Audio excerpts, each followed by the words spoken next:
माझा सर्वात पहिला प्रश्न आहे की स्माईल डिझायनिंग म्हणजे नेमकं काय आणि कोण ते ट्रीटमेंट एक्झॅक्टली करू शकतं किंवा कोणाला त्या ट्रीटमेंटची गरज असते? ओके. स्माईल डिझायनिंग म्हणजे स्माईल मेकओव्हर. त्याच्यामध्ये आपण काय करतो की दातांचा जो आकार आहे, रंग आहे, रचना आहे, हे सगळे आपण चेंजेस स्माईल डिझायनिंगमध्ये करतो. आता कोणत्या कोणत्या केसेसमध्ये आपण स्माईल डिझायनिंग प्रोसिजर करतो, त्याच्यामध्ये सगळ्यात पहिले येतं की ज्यांचे दात पुढे आहेत किंवा खूप मागे आहेत, वाकडे तिकडे आहेत किंवा थोडं स्पेसिंग आहे, दातांमध्ये थोडाफार गॅप आहे, त्या केसेसमध्ये आपण स्माईल डिझायनिंग करतो. स्माईल डिझायनिंगमध्ये एक्झॅक्टली कोणत्या ट्रीटमेंट्स होतात आणि काय काय एक्झॅक्टली केलं जातं, प्रोसिजर काय? ओके. स्माईल डिझायनिंगमध्ये सर्वप्रथम आपण टीथ व्हाईटनिंग करतो.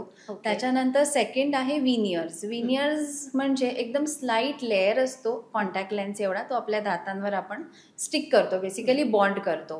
मग थर्ड ऑप्शन येतो क्राउन्स. क्राउन्स म्हणजे कॅप बेसिकली, ज्या आपल्या दातांवर एक सिंगल कॅप्स किंवा ब्रिज करून आपण स्माईल डिझायनिंग करतो.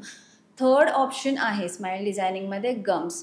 गम्सच्या काही सर्जरीज असतात, मायनर सर्जरीज म्हणजे CLP, गम्सला शेप देणं, कॉन्टुरिंग करणं किंवा डिपिगमेंटेशन, ज्याच्यामध्ये आपले गम्सचा कलर समजा खूप डार्क असतो, ब्राऊन असतो, त्यावेळेस आपल्याला गम्सच्या सर्जरी करून डिपिगमेंटेशन करून आपल्याला स्माईल डिझायनिंग करता येईल. माझा पुढचा असा प्रश्न आहे की बऱ्याच जणांचे ना दात खूप जास्त पुढे असतात, तर मग स्माईल डिझायनिंग किंवा स्माईल मेकओव्हरमुळे ते दात मागे घेता येतात का? तसं पॉसिबल आहे का? हो, नक्की पॉसिबल आहे. जेव्हा आपण थोड्या प्रमाणात दात पुढे असणार तर ते आपण मागे घेऊ शकतो, पण खूप जास्तच पुढे आहेत त्यावेळेस मात्र आपल्याला ब्रेसेस किंवा अलायनर हाच एक सर्वोत्तम उपाय आहे. दुखणार का किंवा त्रास किती होणार, तर तुम्ही एक्झॅक्टली सांगू शकता का की त्रास कसा होतो किंवा काय एक्झॅक्टली त्या प्रोसिजरच्या दरम्यान आपल्याला आपली कंडिशन कशी असते?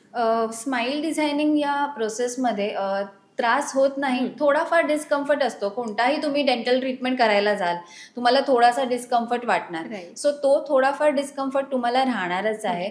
पण तुम्ही जर कम्पेअर केलं ब्रेसेस बरोबर, तर ऑब्व्हियसली ब्रेसेसमध्ये ते ब्रॅकेट्स असणार, तार असणार, त्याच्यामध्ये तुम्हाला पेनफुल वाटणारच, कारण प्रेशर असतं. जर तुम्ही स्माईल डिझायनिंगमध्ये गेला तर ही थोडी फास्ट ट्रीटमेंट आहे, क्विक ट्रीटमेंट आहे आणि पेनलेस ट्रीटमेंट आहे. पेनलेस म्हटलं तरी हरकत नाही.